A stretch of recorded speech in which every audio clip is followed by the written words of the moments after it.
Assalomu alaykum, oyi, dada, yaxshi. Alaykum assalom. Ke bola? Kel. O'tir. Ha, rahmat. Qani ovqatdan ol. Rahmat. Hay voy. Ha? Shoshma bola. Qo'lingni yuvmaysanmi? Qorayib yotibdi. Dasturxonni kir qilasan. Qo'limni yuvganman, oyi. Bugun mashina motorini ochuvdim.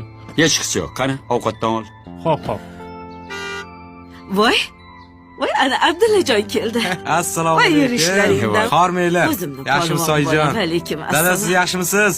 Rahmat o'g'lim. Shu desangiz, Sardor degan o'rtog'im kiyim do'kon ochibdi. Sizga bir zo'r narsalardan ilindim. Voy, voy, Ko'ringchi oyi. qani. Adamga yarasharmikin? Qani. Ovora bo'psan-da o'g'lim. Xo'p. Dadasi. Yarashadimi? Yo'q, Sardor. Yosh yigit bo'lib ketadi. Oyoq Ko'rdingizmi? kiyim, ko'ylak, shim, hamma narsa. bor. O'shayoqmi? Barakalloh. Yaxshi. Rahmat. Bir duo qiling qani. Qani ilohi amin. Allohim omadingni bersin. Yuzingni yoriq, taningni sog' qilsin. Amin. Allohu akbar. Allohu akbar. Rahmat O'zi o'g'lim. o'rgilay. Joning sog' Alloh bo'lsin. topganiga boringga shukr ey. Oyijon, mana sizga. Ezbek. Ola qoling. Bola. Mayda chidalaringizga ishlatasiz. O'zim o'rgilay. Yig'ilganimiz yaxshi bo'ldi. Ha. Xullas, gap bundoq. Domimiz bitibdi. Ha. Ko'chib borib yashasa bo'lar ekan. Endi Abdullajon, seni ro'zg'oringni alohida qilamiz. Domga ko'chib borasan. Dadasi, nimalar deyapsiz? Voy, Nima dedim? Abdullajon hech qayerga ketmaydi.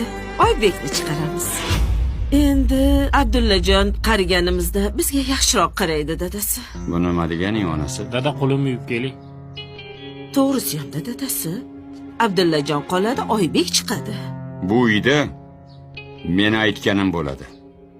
Abdullajon, tayyorgarligingni qil. Ko'chib chiqasan. Xo'p. Dadasi, bu nima qilganingiz? Ko'char. Necha marta aytganman senga bolalarni biridan birini ajratma deb. Voy, men yomon gap gapirdimmi? Abdullaning ishlari bir yaxshi. Birga tursak hech narsadan qiynalmaymiz. Ey, esi yo'q xotin. Hozir nima qilganingni bilasanmi? Bir o'g'lingni ko'kka ko'tarding, ikkinchisini yerga ko'mding. Voy, Oybekning ishlari zo'r paytda Abdullaga dom oldiruvding. Endi Abdulla bilan yashamoqchimisan? Bir narsani yaxshilab eshitib qo'y. Erkak kishining omadi bilan hazillashma. Undan ko'ra ikkala o'g'lingni ham duo qil. Ikkalasini ham ishlari yurishib ketsin. men Och, yop og'zingni. Sen onasan. Shuni unutma.